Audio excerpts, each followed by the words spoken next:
Hello everyone, my name is Octoshark, but you can call me Finley.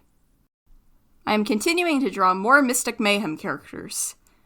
This one is a demon tiefling, not quite a tiefling, but basically a tiefling from Dungeons & Dragons, if you know what those are. Her name is Katrina, named after a D&D character I actually played a long time ago. But she is, like, completely different personality-wise from that character. She's more cheerful and kind and just, sweet, kind of contrasting with the fact that she's a demon.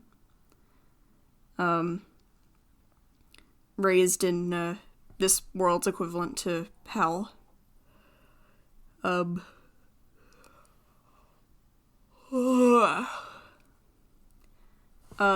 She, has, hold on, I got notes here, let me figure it out. She has a relatively big family. She's got, father and mother, and 4 siblings. And she is, how old is she? I think she's the middle kid. Yeah, she's in the middle. So she's the middle child of her family. She's kind of an outcast, because, kind of wanted to give her, a Little Mermaid kind of arc, or backstory, where she wants to, leave home and explore the human world, but, her family kind of forbids her from doing so. So she doesn't necessarily make a deal with someone. I mean, she could, I guess. I'm still kind of developing her backstory. But she sneaks out. She enters the human world and is, trying to learn about them, basically. And with her, it actually was given to her by her mother before she died. Haven't really decided how yet, but Katrina's mother is dead. I think it's kind of like Little Mermaid too, because Ariel's mother is absent. I think it's implied that she died. Probably killed by humans, actually, because why else would her father have so much against them, I don't really know. I don't think that's ever explained, but I think it's implied, and that's really the best explanation for everything in the Little Mermaid universe. With her, given to her by her mother, is a necklace, or an amulet, of Stolas, the bird demon. I know what you're probably all thinking. Hell of a boss.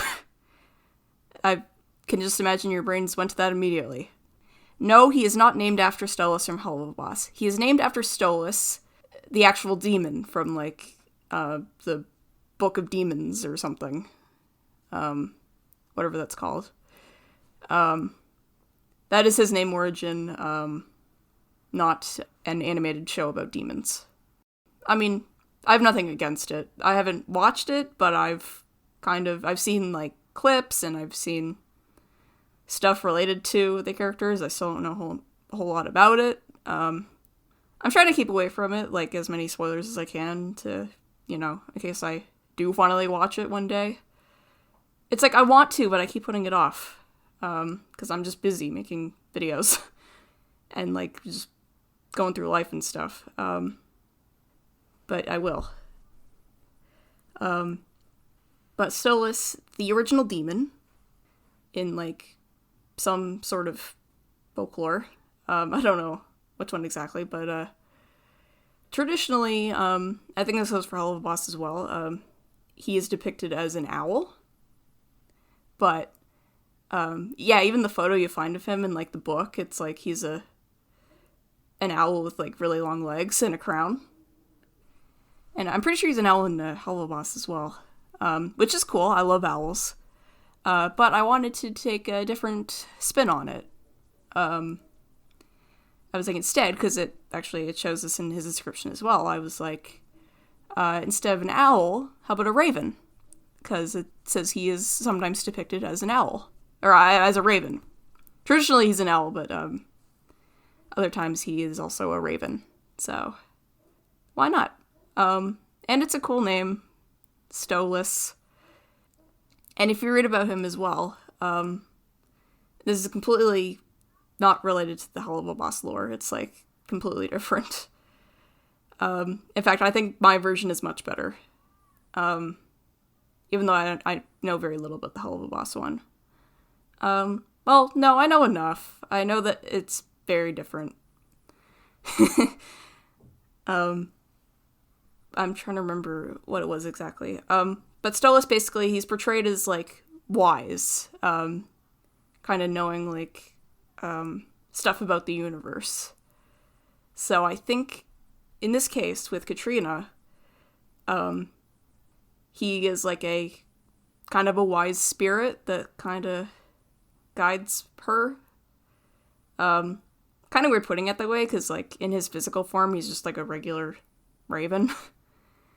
He's, like, her familiar, basically. But he's, like, a spirit. Most of the time, he's, like, kept inside the necklace amulet. But when needed, he will, gain a physical form as a raven, and he'll, like, do stuff. And I thought it'd be really cool if she could do this thing where she will send him off somewhere. She can see through his eyes if she needs to. And he'll, like, fly somewhere to, like, look for something. It's pretty cool. I like that idea. I think you can actually do that with your familiar in Dungeons and Dragons. So, yeah, I guess it's based on that.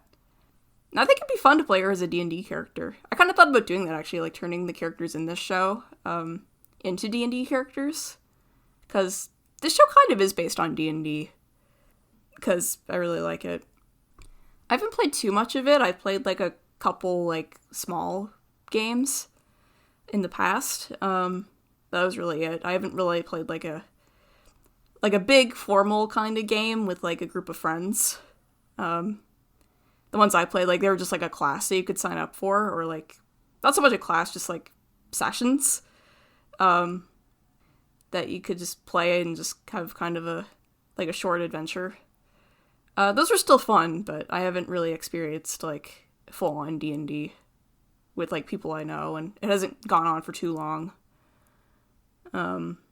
Like most D&D games are, you know, those ones. But I'd love to do that someday. Because, well, I watch D&D YouTubers, like, Ginny D is a big one. I love her so much.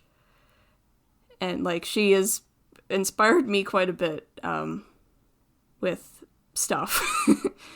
But, I don't know, please check her out. She's great. Very talented, whether she knows that or not. And, because she worships, Stolas, she dresses, like, almost completely in black, as you can see, or you probably can't see, but, she dresses in black, and she has, like, this long, black feathered tail. It's fake. It's not, like, a part of her or anything. It's, like, she has it, like, on her skirt, kind of, yeah, as a symbol of, like, worship, I guess. And I just think it looks cool. Nice little way to show, like, her connection, with this bird spirit. I mean, he doesn't talk, at least not physically. I've been debating giving him a voice, but I think it's funnier if he doesn't really talk and he just kind of acts like a regular raven, except he's magical. Kind of like I think of him as like a Disney sidekick, but better. Like, a big one I had thought of was, like, Pascal from Tangled, because I love him. He's really cute and funny, and, I don't know if he's talked about much, but he is a really cute, funny guy. in the movie.